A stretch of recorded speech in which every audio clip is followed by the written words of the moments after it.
Salut tout le monde, j'espère que vous allez bien. Aujourd'hui, on va parler du fait de racheter le temps.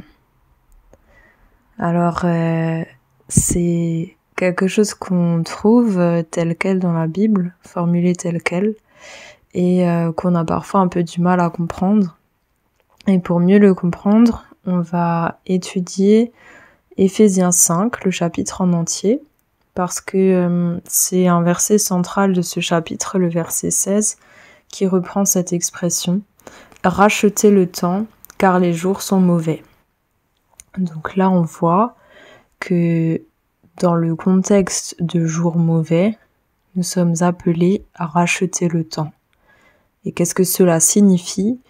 C'est tout le chapitre qui nous montre quelle conduite est attendue de notre part pour racheter le temps. Et ça doit vraiment nous parler pour nous aujourd'hui aussi, parce que si on regarde ce qui se passe dans le monde, on peut quand même dire que de manière générale, les jours sont mauvais. Il y a des circonstances qui sont de moins en moins bonnes à différents niveaux. Donc c'est bon pour nous d'être dans cette dynamique-là. Merci Seigneur de nous conduire par ton esprit dans cette méditation. Aide-nous à comprendre davantage les profondeurs de cette parole écrite, cette parole qui a été donnée à Paul il y a si longtemps et qui est encore vraie aujourd'hui pour nous. Montre-nous, Saint-Esprit, qu'est-ce que tu attends de nous, qu'est-ce que tu veux faire en nous encore. Accompagne-nous dans cette méditation. Amen. Éphésiens 5, à partir du verset 1. Imitez donc Dieu comme des enfants bien-aimés.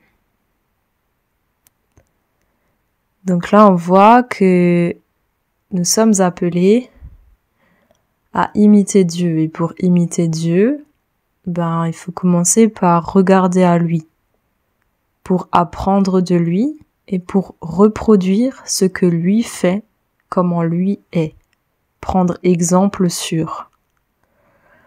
De quelle manière ? Comme des enfants. C'est-à-dire quelqu'un qui prend un aîné en exemple et qui reproduit exactement ce qu'il voit. Et là, en l'occurrence, c'est Dieu que nous sommes appelés à imiter. Verset 2. Et vivez dans l'amour, tout comme le Christ aussi nous a aimés et s'est livré lui-même à Dieu pour nous, en offrande et en sacrifice, comme un parfum de bonne odeur. Donc là encore, nous sommes appelés à vivre dans l'amour. Et la raison pour laquelle c'est possible, c'est parce que, en premier, Jésus nous a aimés et s'est donné pour nous, à Dieu, en offrande et en sacrifice. Il a donné sa vie pour nous. Voilà l'amour parfait de Christ manifesté pour nous, alors que nous étions pécheurs. Et donc ça, c'est pour Dieu comme un parfum de bonne odeur, lorsqu'une vie est donnée par amour, pour un prochain, quel qu'il soit, bon ou mauvais. En général, on est tous un peu mauvais, de base, avant d'avoir connu Christ. Et donc, il s'agit pour nous de vivre la même chose, d'offrir un parfum de bonne odeur. Lorsqu'on agit en étant conduit par l'amour, ce qui ressort, c'est un parfum de bonne odeur. Et là, dans les versets suivants, il va être question d'un autre parfum qui a pas forcément une bonne odeur. Donc ça, c'est toutes les choses qui déplaisent à Dieu. Et pourquoi je dis ça ? Parce que dans le monde spirituel, on peut parfois avoir un discernement au niveau des odeurs. Et une bonne odeur fait toujours référence à quelque chose d'agréable à Dieu. Et une mauvaise odeur à quelque chose qui déplaît à Dieu. Éphésiens 5.3. Que l'inconduite sexuelle, l'impureté sous toutes ses formes ou l'avidité ne soit pas même mentionnée parmi vous, comme il convient à des saints. Pas de choses choquantes, pas de propos extravagants, pas de bouffonnerie, cela est malséant, mais plutôt des actions de grâce. Donc là, on voit toutes les choses qui ont une mauvaise odeur, qui déplaisent à Dieu.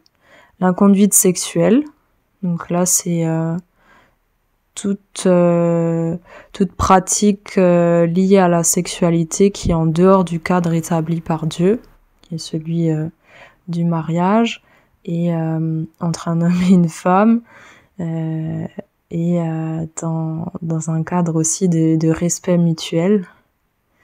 Ensuite, l'impureté sous toutes ses formes. Donc là, c'est tout ce qui est sale ou salissant. Hein. Il peut y avoir plein de choses. L'avidité, c'est le fait de vouloir toujours plus, de regarder à ce que l'autre a et de vouloir la même chose. Donc d'être quelque part insatiable. Et il y a encore d'autres exemples, les choses choquantes, les propos extravagants, les bouffonneries. Bouffonnerie, ça peut aussi être traduit par plaisanterie grossière. Donc toutes sortes de blagues qui sont pas à propos. Voilà. Et donc toutes ces choses-là, c'est un parfum de mauvaise odeur, ça plaît pas à Dieu, et c'est vraiment des choses desquelles il faut se défaire. Il est même dit qu'on doit même pas en parler. Voilà. Là j'en parle juste pour qu'on puisse identifier s'il y a ce genre de choses dans nos vies, mais l'idée c'est même pas d'en parler. Et qu'est-ce qui doit être plutôt dans nos bouches, dans nos actions? La reconnaissance. Et donc c'est ça, mais plutôt des actions de grâce. Donc c'est ça, c'est remercier Dieu en toutes circonstances.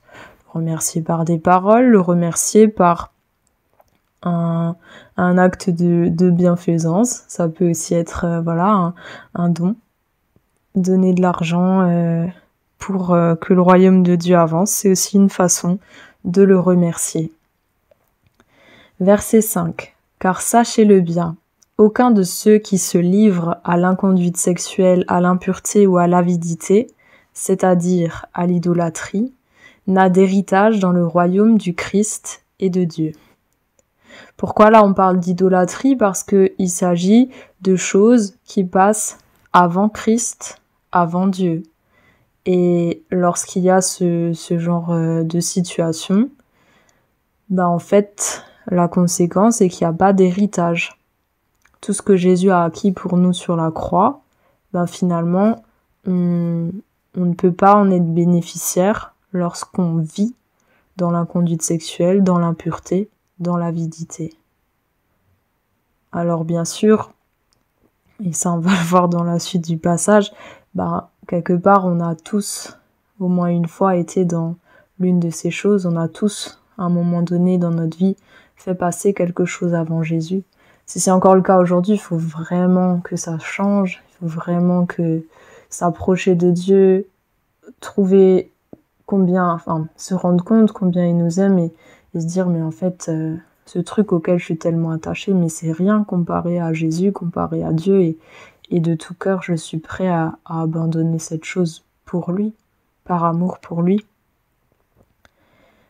Et en réalité, les bénéfices sont plus que le sacrifice de lâcher ces idoles, de lâcher ces choses qui au final nous détruisent, parce qu'elles nous volent notre héritage en Christ, elles nous volent la vie éternelle, elles nous volent le bonheur dès aujourd'hui, la vie abondante que Jésus a payé pour nous à la croix.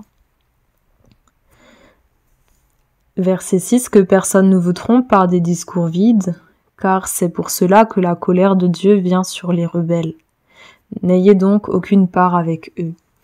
Donc là, il nous est rappelé que l'héritage de ceux qui se livrent à l'inconduite sexuelle, l'impureté, l'avidité, donc toute forme d'idolâtrie, leur héritage, c'est la colère de Dieu, parce qu'ils sont rebelles. Ça peut aussi être traduit par un croyant désobéissant. Mais c'est important pour nous aussi de se dire que Verset 7, n'ayez donc aucune part avec eux. Ça peut être dangereux de côtoyer des gens qui se livrent à de telles choses parce que le risque, c'est que petit à petit, on bascule dans les mêmes pratiques. Et c'est pour ça que le début de ce passage, c'est imiter Dieu. Pour imiter Dieu, il faut passer du temps avec lui, il faut apprendre à le connaître. Un bon moyen, c'est de lire la Bible, de lire les histoires de ceux qui nous ont précédés, de ce qu'ils ont vécu avec lui, de la manière dont il s'est révélé à eux. Il y en a eu tellement des histoires que il y a des dimensions différentes de la personne de Dieu qui s'est révélée à différentes personnes. Abraham, Moïse, Joseph, Jacob, et puis même dans le Nouveau Testament, les disciples, chacun avait une relation particulière avec Jésus et une révélation particulière de sa personne. Verset 8. On va venir sur l'identité. Autrefois, en effet, vous étiez ténèbres, mais maintenant vous êtes lumière dans le Seigneur. Vivez comme des enfants de lumière, car le fruit de la lumière consiste en toutes sortes de bonté, de justice et de vérité. Donc là, ça nous rappelle que avant d'avoir rencontré Jésus et de lui avoir abandonné notre vie, on était nous aussi ténèbres. C'est-à-dire qu'on pratiquait toutes sortes de choses qui déplaisent à Dieu. Mais à partir du moment où on a rencontré Jésus et on lui a confié notre vie, il a fait de nous des lumières. C'est son œuvre à lui, c'est une œuvre spirituelle. Il nous a fait passer des ténèbres à la lumière. Il nous a transformés. Et ça, c'est l'œuvre spirituelle. Maintenant, c'est à nous de vivre comme des enfants de lumière, c'est-à-dire de nous comporter de manière à être comme nous sommes spirituellement, mais concrètement dans nos vies de tous les jours sur cette terre. C'est-à-dire que nous le sommes au niveau spirituel et nous sommes appelés à le manifester au niveau terrestre. Et de quelle manière ? Vivre comme des enfants de lumière, c'est manifester le fruit de la lumière. Toutes sortes de bonté, de justice et de vérité. Voilà ce qu'on a vu pour l'instant. Les actions de grâce, la reconnaissance, qui peut être verbale ou en action, un don, donner de son temps à Dieu pour le servir, donner de son argent pour l'avancement de son royaume.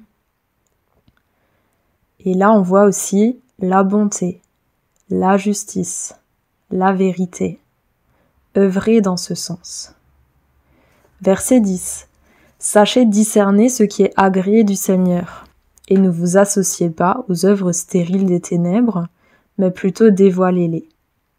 En effet, ce qu'ils font en secret, il est choquant même d'en parler, mais tout cela, une fois dévoilé, est rendu manifeste par la lumière. Car tout ce qui devient manifeste est lumière.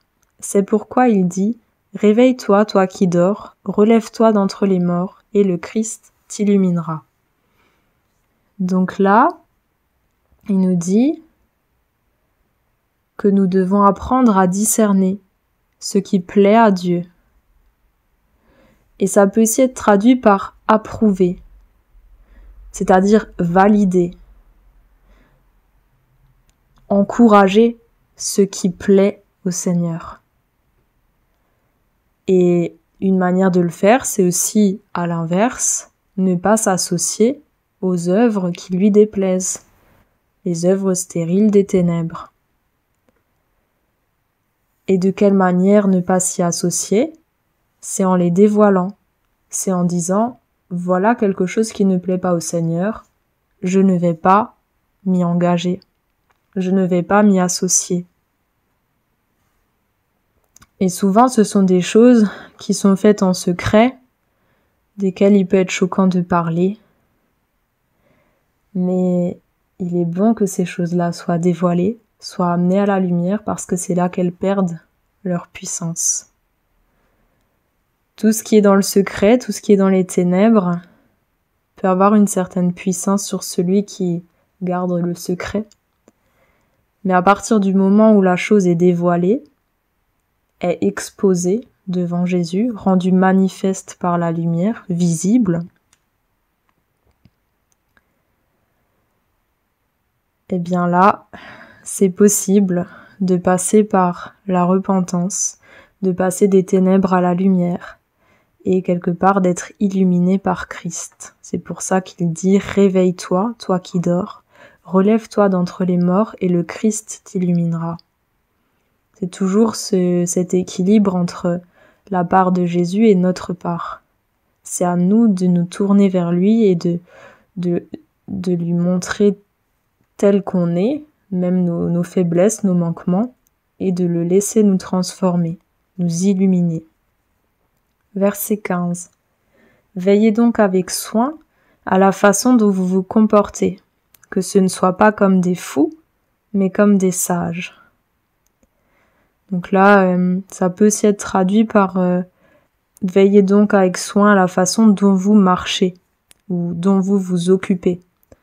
C'est-à-dire les activités, mais ça peut être les paroles aussi. Et donc il précise que nous sommes appelés à marcher comme des sages, c'est-à-dire à marcher comme des gens qui possèdent la sagesse. Et il est dit que si quelqu'un manque de sagesse, il suffit de la demander à Dieu et Dieu la lui donnera. Donc si tu te rends compte que tu manques de sagesse, il suffit de la demander à Dieu. C'est pas un problème. Et le mot fou, dans le grec, c'est littéralement celui qui n'a pas la sagesse. La sagesse, c'est sophos, et fou, c'est asophos. Et a, ça veut dire sans sagesse. Donc la solution se trouve encore une fois en Jésus, en Dieu. Demandez, vous recevrez. Et là, on arrive sur notre verset central, verset 16, « Rachetez le temps, car les jours sont mauvais. » Et il continue, verset 17, « Ne soyez donc pas sans intelligence, mais comprenez quelle est la volonté du Seigneur. » Et donc là, il précise que nous avons besoin d'intelligence pour comprendre la volonté du Seigneur. Donc là encore, il s'agit de s'approcher de Dieu, de lui faire confiance, de ne pas essayer de raisonner par nous-mêmes, mais de simplement lui parler, lui demander et être à son école, être à son écoute pour comprendre réellement sa volonté. Verset 18, « Ne vous enivrez pas de vin, il mène à la débauche. Au contraire, soyez remplis par l'esprit. Parlez-vous par des cantiques, des hymnes et des chants spirituels. Chantez et célébrez le Seigneur de tout votre cœur. Rendez toujours grâce pour tout au nom de notre Seigneur Jésus-Christ, à celui qui est Dieu et Père. Soumettez-vous les uns aux autres dans la crainte du Christ. » Et ça continue avec des précisions au niveau de la relation mari et femme. On va s'arrêter là pour l'instant, juste pour voir concrètement la volonté du Seigneur. Elle est décrite juste là dans les différents versets qu'on vient de lire. Plutôt que de s'enivrer de vin, qui mène à la débauche et du coup quelque part à la mort, soyez remplis par l'esprit, qui mène à la vie. Et on voit là que le fait d'être rempli par l'esprit implique le fait qu'on se parle par des cantiques, des hymnes, des chants spirituels, qu'on chante, qu'on célèbre le Seigneur de tout notre cœur. Là, c'est même traduit par faire des mélodies pour le Seigneur. Donc, quelque part, composer des chants nouveaux, paroles et aussi mélodies de tout votre cœur. Rendez toujours grâce pour tout. Donc là, encore une fois, la reconnaissance pour tout, en toutes circonstances. Et soumettez-vous les uns aux autres dans la crainte du Christ.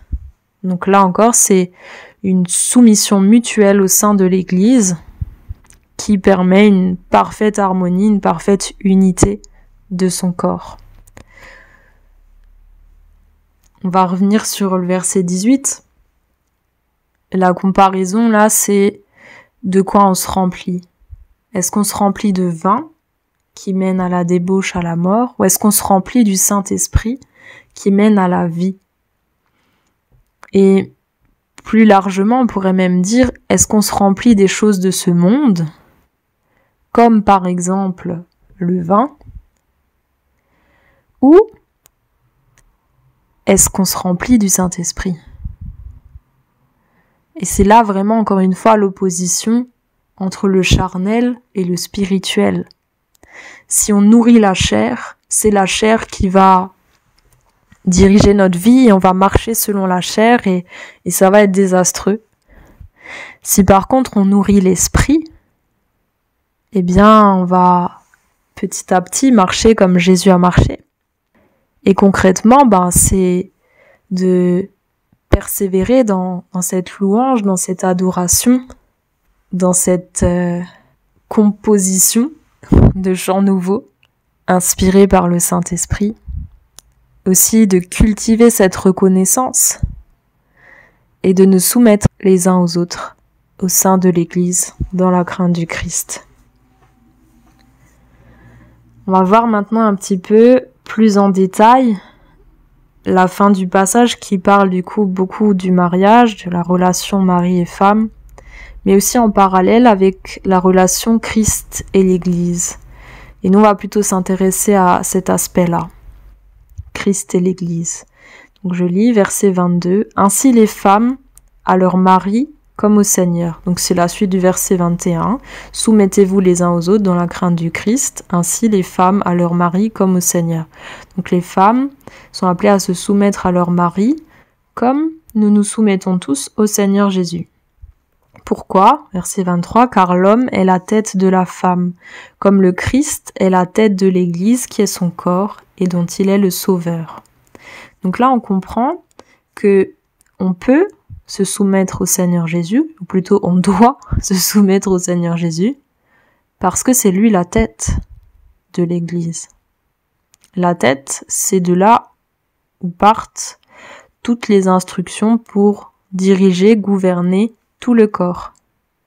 Si je bouge mon bras, c'est parce que la tête en amont lui a donné l'ordre d'actionner tel et tel muscle dans telle direction pour que le bras bouge. Et aussi parce que le bras s'est soumis à l'ordre qui a été donné par la tête, en obéissant parfaitement à l'ordre donné. Ce qui est beau, c'est même que le bras va donner une information retour à la tête pour lui dire que il s'est bien mis en place. Donc, c'est vraiment l'image du corps qui doit nous aider à vivre cela en pratique dans notre vie quotidienne d'église et de relations personnelles avec Dieu. Comment est-ce qu'on peut dire qu'on est chrétien, disciple de Christ, si on ne se soumet pas à Christ? Parce que sans la soumission à Christ, Christ n'est pas la tête, et s'il n'est pas la tête, nous ne sommes pas le corps. Donc il n'y a pas Jésus et il n'y a pas l'Église. Donc c'est indispensable pour nous, la soumission. Que ce soit Jésus la tête et l'Église soumise à Jésus. Pourquoi? Parce que Jésus est le sauveur de l'Église. Il s'est lui-même donné par amour pour nous. Il est mort pour nous. Et c'est par cet amour manifesté concrètement qu'on peut adhérer à une soumission totale. Parce qu'on sait combien il nous aime, combien il nous a aimés. Et cet amour parfait, exprimé à la croix, doit nous aider à l'aimer en retour, et pour nous concrètement, c'est de lui dire que ta volonté soit faite. Je me soumets totalement à toi. Si tu me demandes quelque chose, je le ferai pour toi sans discuter. Verset 24. En tout cas, comme l'Église se soumet au Christ, qu'ainsi les femmes se soumettent en tout à leur mari. Donc là c'est clair, hein. L'Église se soumet au Christ. En tout. Donc si tu te soumets pas à Christ, tu peux pas dire que tu es membre de l'Église. Alors si tu veux être membre de l'Église, montre-le, prouve-le par ta soumission à Christ. Je dis ça un petit peu sur un ton ironique, mais c'est assez sérieux parce que si on revient sur ce qu'on a lu au début, l'insoumission, la désobéissance, le côté rebelle, ça amène la colère de Dieu. Ça nous empêche d'accéder à l'héritage dans le royaume du Christ et de Dieu, à cause de notre conduite qui est mauvaise. Donc c'est tellement important de se soumettre à ce que Dieu nous demande, de prendre exemple sur lui, de l'imiter, de vivre dans l'amour, d'être reconnaissant pour tout, de dévoiler les œuvres des ténèbres et de ne pas s'y associer, de se comporter comme des sages, de chercher à comprendre la volonté du Seigneur avec l'intelligence qu'il nous donne, de renoncer à toute sagesse humaine, toute intelligence humaine qui ne nous aiderait pas à comprendre la volonté du Seigneur, mais qui nous embourberait dans des raisonnements tout humains et nous rendrait bien confus, un peu comme les religieux, les pharisiens, qui ne comprenaient pas ce que Jésus faisait, ce que Jésus disait, à cause de leur connaissance. Oui, nous sommes appelés à être remplis par l'Esprit. Et c'est un choix de se défaire des choses de ce monde pour laisser le Saint-Esprit œuvrer en nous.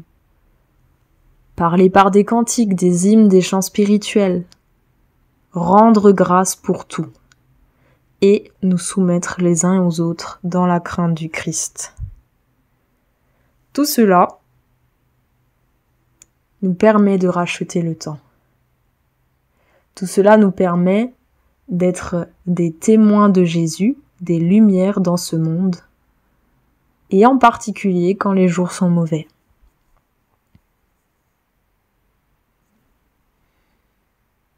Verset 25. Marie, aimez votre femme comme le Christ a aimé l'Église, il s'est livré lui-même pour elle, afin de la consacrer en la purifiant par le bain d'eau et la parole, pour faire paraître devant lui cette Église glorieuse sans tache, ni ride, ni rien de semblable, mais sainte et sans défaut. Donc là, on a encore plus en détail ce que j'ai dit tout à l'heure, c'est que Jésus s'est livré pour nous. C'est parce qu'il a donné sa vie pour nous qu'on peut se soumettre à lui. Et il s'est aussi livré pour nous purifier. De quelle manière ? Par la parole. C'est pour ça que c'est tellement important pour nous d'écouter Jésus, de lire la Bible, mais aussi de la comprendre grâce au Saint-Esprit, et par la simple écoute, il y a déjà une purification qui se fait. Et ça, c'est spirituel. Après, c'est à nous de vivre de la même manière dans notre vie quotidienne. C'est pour ça qu'il est dit « Maintenant, vous êtes lumière dans le Seigneur. Vivez comme des enfants de lumière. » La purification que Jésus a acquise pour nous à la croix est totale. De sorte à ce que nous soyons, en tant qu'Église glorieuse, sans tache, ni ride, ni rien de semblable, mais sainte et sans défaut. Ça, c'est l'objectif à atteindre et il est totalement atteint en Jésus-Christ. Mais nous avons notre part à faire pour que cela puisse se manifester sur la terre. Verset 28. De même, les maris doivent aimer leur femme comme leur propre corps. Celui qui aime sa femme s'aime lui-même. Jamais personne, en effet, n'a détesté sa propre chair. Au contraire, il la nourrit et en prend soin, comme le Christ le fait pour l'Église. Donc là, on voit encore un autre aspect de ce que Jésus fait pour nous. C'est qu'il nous nourrit et il prend soin de nous. La nourriture, c'est quelque chose d'essentiel pour grandir, aussi pour se régénérer. Quand on prend de l'âge, il y a besoin de guérison, de restauration des cellules qui sont vieillissantes. Donc la nourriture est essentielle pour la croissance et aussi pour la persévérance. Disons la pérennité, la longévité. Et aussi, laisser Jésus prendre soin de nous. Voilà 2 aspects de l'œuvre de Jésus dans nos vies encore. Premièrement, il s'est livré pour nous sauver. Deuxièmement, il s'est livré pour nous purifier, pour que ce soit possible pour nous d'être cette Église sans tache et sans défaut. Troisièmement, pour nous nourrir, pour prendre soin de nous. Et la raison pour laquelle Jésus nous nourrit et prend soin de nous, c'est parce que nous faisons partie de son corps, verset 30. Donc en fait, il y a une relation interdépendante entre notre appartenance à Jésus, nous sommes son Église, qui découle aussi de notre obéissance, parce que nous nous soumettons à lui, nous nous identifions en tant qu'Église, parce que lui nous a aimés le premier, nous pouvons nous soumettre à lui. Et parce que nous nous soumettons à lui, nous faisons partie de son corps, et parce que nous faisons partie de son corps, il nous nourrit, il prend soin de nous. Donc ça fait partie aussi de cet héritage dans le royaume du Christ et de Dieu, pour ceux qui se soumettent, pour ceux qui se détournent des œuvres des ténèbres, pour plutôt œuvrer dans la bonté, la justice, la vérité, la reconnaissance. Et il termine versets 31 à 33, « C'est pourquoi l'homme quittera son père et sa mère pour s'attacher à sa femme, et les deux seront une seule chair. Il y a là un grand mystère, je dis moi, qu'il se rapporte au Christ et à l'Église. Quoi qu'il en soit, que chacun de vous aime sa femme comme lui-même, et que la femme respecte son mari. » Donc là, on voit, dans le parallèle mari et femme, que dans le mariage, l'homme et la femme deviennent une seule chair, deviennent un. Et Paul dit que ce mystère se rapporte au Christ et à l'Église. Donc comme dans toute la fin du passage, il fait un parallèle entre l'homme et la femme dans le cadre du mariage, Christ et l'Église, eh bien là, on comprend que nous aussi, nous sommes appelés à faire un avec Jésus. C'est-à-dire que, à un moment donné, on est tellement liés que ça devient difficile de faire la différence entre qu'est-ce qui vient de l'un et qu'est-ce qui vient de l'autre. Et pour nous, c'est vraiment que nous soyons semblables à Jésus. Que ce soit pleinement lui qui déteigne sur nous. Parce qu'il est parfait, et par sa grâce, nous le serons avec lui aussi.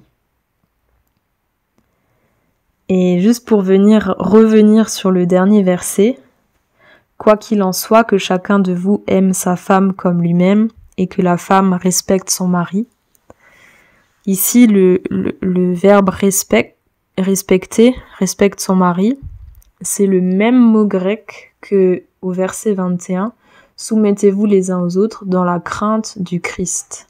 Ils ont la même origine grecque, parce que l'un c'est un verbe et l'autre c'est un nom, mais disons que c'est le même mot, mais en version nom et en version verbe, et il s'agit en fait de crainte. C'est le mot phobos, phobéo, duquel a été tiré le mot phobie. Quand on a une phobie, quand on a une peur incontrôlée dans une situation ou de quelque chose en particulier. Donc, c'est pour dire que là, c'est traduit une fois par respect et l'autre fois par crainte. En réalité, ce qui se rapproche le plus de ce que le mot grec veut dire, ce serait plutôt la crainte. Donc si on relit le verset, quoi qu'il en soit, que chacun de vous aime sa femme comme lui-même et que la femme craigne son mari. Ça fait bizarre, hein. Mais l'idée, c'est pas de craindre le jugement. Pas du tout, parce que l'amour a été manifesté en amont. Jésus s'est livré. Jésus a donné sa vie par amour. Et l'homme aussi doit manifester un amour semblable à sa femme. Et dans ce cadre-là, il peut y avoir une crainte. Il peut y avoir un profond respect pour celui qui a tant donné pour l'autre. Et par conséquent, une soumission naturelle. Il y aura encore beaucoup de choses à dire sur la soumission, mais ça, on va le voir une prochaine fois. J'aimerais juste qu'on lise encore, ça va être un peu long, mais c'est très intéressant parce que on retrouve la même idée dans Colossiens au chapitre 3 et aussi le début du chapitre 4. Et le lien, c'est vraiment l'idée de racheter le temps. Et cette expression se retrouve dans Colossiens 4, verset 5. Il est dit « Comportez-vous avec sagesse envers ceux du dehors, rachetez le temps ». Et si on lit tout Colossiens 3 et le début de Colossiens 4, on voit que c'est exactement la même pensée que Éphésiens 5. Donc on va juste le lire et puis voilà, que ça puisse parler à nos cœurs. Si donc vous vous êtes réveillés avec le Christ, recherchez les choses d'en haut où le Christ est assis à la droite de Dieu. Pensez à ce qui est en haut et non pas à ce qui est sur la terre. Car vous êtes morts et votre vie est cachée avec le Christ en Dieu. Quand le Christ, votre vie, se manifestera, alors vous aussi, vous vous manifesterez avec lui dans la gloire. Faites donc mourir ce qui n'est que terrestre, l'inconduite sexuelle, l'impureté, les passions, les mauvais désirs et l'avidité qui est idolâtrie. C'est pour cela que la colère de Dieu vient sur les rebelles. C'est à cela que vous vous adonniez autrefois lorsque vous viviez ainsi. Mais maintenant, vous aussi, rejetez tout cela. Colère, animosité, malfaisance, calomnie, paroles choquantes sortant de votre bouche. Ne vous mentez pas les uns aux autres. Vous vous êtes dépouillés de l'homme ancien avec ses agissements. Et vous avez revêtu le nouveau qui se renouvelle en vue de la connaissance selon l'image de celui qui l'a créé. Il y a là ni grec, ni juif, ni circoncis, ni incirconcis, ni barbare, ni scythe, ni esclave, ni homme libre, mais le Christ est tout et en tous. Ainsi donc, vous qui êtes choisis par Dieu, saints et bien-aimés, revêtez-vous d'une tendresse magnanime, de bonté, d'humilité, de douceur, de patience. Supportez-vous les uns les autres et faites-vous grâce. Si quelqu'un a à se plaindre d'un autre, comme le Seigneur vous a fait grâce, vous aussi faites de même. Mais par-dessus tout, revêtez-vous de l'amour, qui est le lien parfait. Que la paix du Christ à laquelle vous avez été appelés en un seul corps règne dans votre cœur. Soyez reconnaissants. Que la parole du Christ habite en vous avec toute sa richesse. Instruisez-vous et avertissez-vous en toute sagesse par des cantiques, des hymnes, des chants spirituels. Dans la grâce, chantez à Dieu de tout votre cœur. Quoi que vous fassiez, en parole ou en œuvre, faites tout au nom du Seigneur Jésus, en rendant grâce par lui à Dieu le Père. Femmes, soyez soumises à votre mari comme il convient dans le Seigneur. Marie, aimez votre femme et ne vous aigrissez pas contre elle. Enfants, Obéissez en tout à vos parents, car cela est agréé dans le Seigneur. Pères, n'exaspérez pas vos enfants, de peur qu'ils ne se découragent. Esclaves, obéissez en tout à vos maîtres selon la chair, non pas seulement sous leurs yeux, comme s'il s'agissait de plaire à des humains, mais avec simplicité de cœur, dans la crainte du Seigneur. Quoi que vous fassiez, travaillez-y de toute votre âme, comme pour le Seigneur et non pour des humains, sachant que vous recevrez du Seigneur l'héritage en récompense. Servez comme des esclaves du vrai Seigneur, le Christ. Car celui qui agit injustement recueillera l'injustice qu'il a faite. Il n'y a pas de partialité. Maîtres, accordez à vos esclaves ce qui est juste et équitable, sachant que vous aussi, vous avez un maître dans le ciel. Consacrez-vous assidûment à la prière. Par elle, veillez dans l'action de grâce.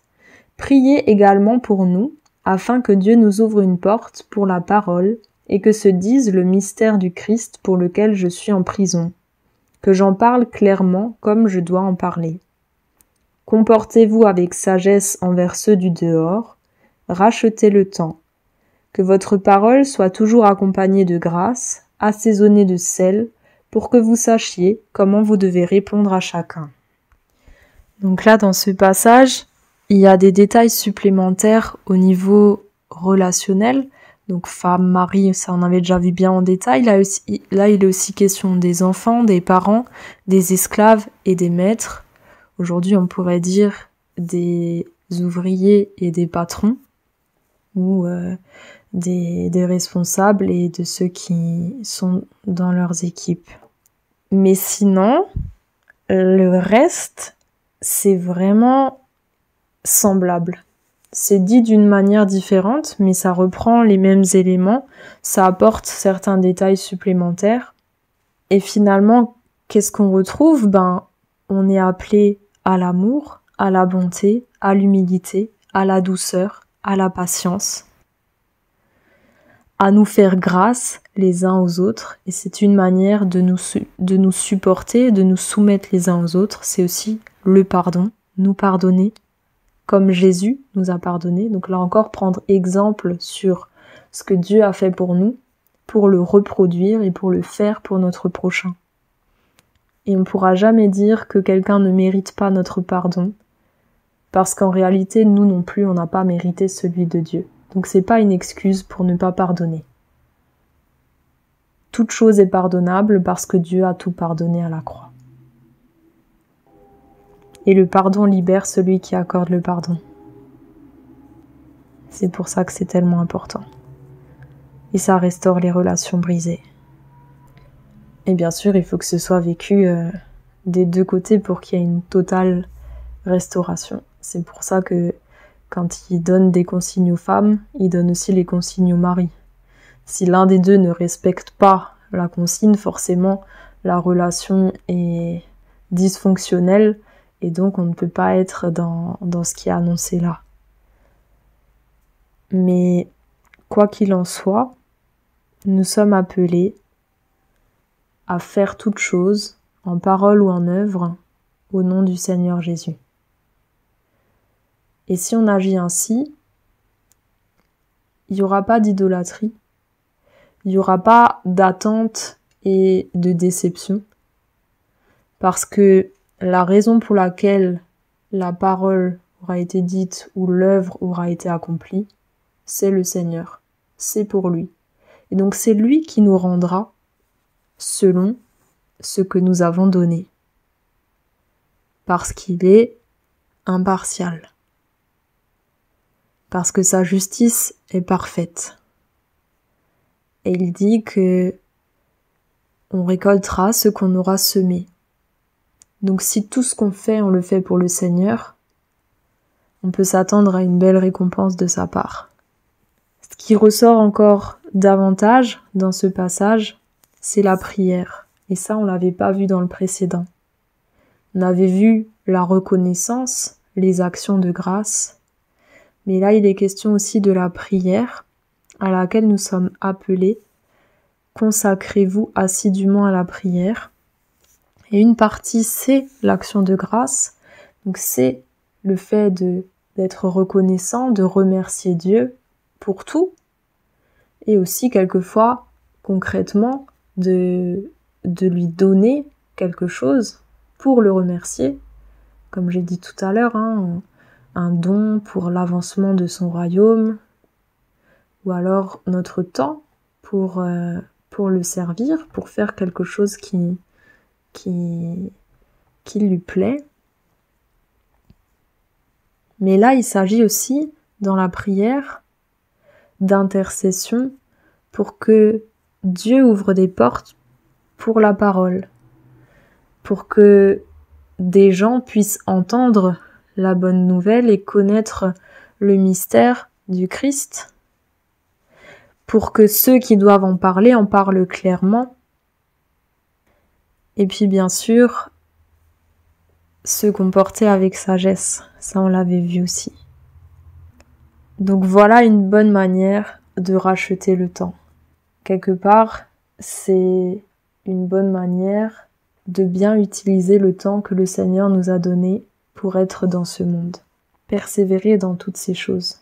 Garder ces choses à l'esprit pour que nos actions, nos paroles puissent aller dans le même sens. Merci Père de nous avoir montré ce que tu attends de nous quand les jours sont mauvais.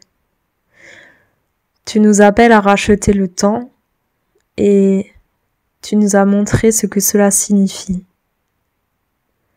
Merci de nous aider concrètement dans nos vies, de regarder à toi pour prendre exemple sur toi en toutes choses. Que l'amour soit le moteur de nos paroles, de nos actions. Que la reconnaissance, les actions de grâce nous accompagnent continuellement. Par ton esprit, aide-nous à demeurer dans la prière, celle qui te rend grâce et aussi celle qui intercède en faveur des saints pour l'avancement de ton royaume dans ce monde. Accorde-nous la sagesse nécessaire pour agir en toute bonté, en toute justice, en toute vérité, pour être lumière dans ce monde, pour nous comporter comme des enfants de lumière. Merci parce que tu nous as tout acquis sur la croix, et c'est à nous de nous en saisir et de manifester concrètement cette vie dans ce monde, cette vie de liberté, cette vie qui est affranchie de toute forme de péché, de tout ce qui te déplaît, de tout ce qui te déshonore, de tout ce qui pue, pour revenir sur l'idée du parfum. Lui aide-nous à toujours manifester un parfum de bonne odeur envers toi, par nos actions, par nos paroles, que nous fassions tout pour toi. Et que nous persévérions aussi les uns avec les autres dans une soumission mutuelle, à nous instruire, à nous encourager, à nous avertir en toute sagesse. Et que nous grandissions aussi en tant qu'Église dans la soumission à toi, Jésus. Que nous ne disions pas juste que tu es la tête, mais que cela soit évident pour tous que tu es la tête.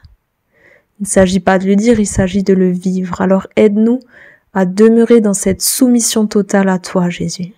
Et dans cette soumission à toi, aide-nous à vivre dans la soumission les uns aux autres, selon la place que tu nous donnes au sein du corps, selon la place que tu nous donnes dans ce monde, en tant que mari, en tant que femme, en tant que parent, en tant qu'enfant, en tant que maître ou patron, responsable, ou en tant qu'ouvrier, esclave.